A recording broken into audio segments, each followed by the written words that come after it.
السلام علیکم رحمۃ اللہ۔ ایک عورت کو حیض آیا ہو، وہ حیض سے فارغ ہو گئی ہو، مگر غسل سے پہلے استنجا کر کے ہم بستری کر لے، پھر غسل حیض کرے، دونوں میاں بیوی نے حرام کا ارتکاب کیا۔ وَيَسْأَلُونَكَ عَنِ الْمَحِيضِ قُلْ هُوَ أَذًى فَاعْتَزِلُوا النِّسَاءَ فِي الْمَحِيضِ وَلَا تَقْرَبُوهُنَّ حَتَّىٰ۔ تو یہ قرآن مجید فرقان حمید نے ہمیں حکم دیا ہے۔ اس آیت سے کیا معلوم ہوا؟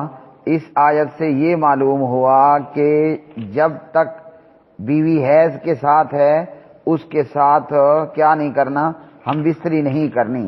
اسی طرح آپ کا بھلا ہو، جب وہ حیض سے فارغ ہو جائے تو جب تک وہ پاک نہ ہو جائے، کیا مطلب؟ پاکی کا مطلب یہاں یہ ہے کہ وہ غسل کر لے، وہ غسل کرے، اس کے بعد ہم بستری کرنی ہے۔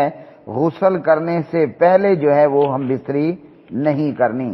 تو جب جہاں 5-7 دن صبر کر لیا وہاں آدھا گھنٹہ صبر نہیں ہوتا۔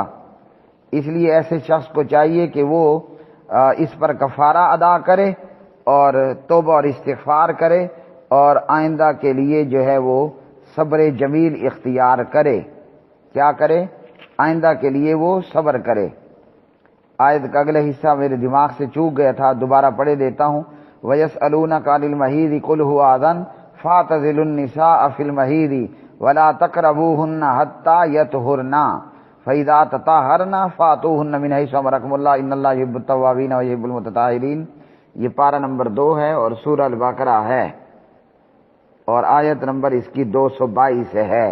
حتیٰ یطہرن کا مطلب یہ ہے کہ بیوی پاک ہو جائے۔ کیا مطلب؟ مطلب حیض سے فراغت کے بعد وہ غسل کرے تو پھر اس کا خامن ہم بستری کرے۔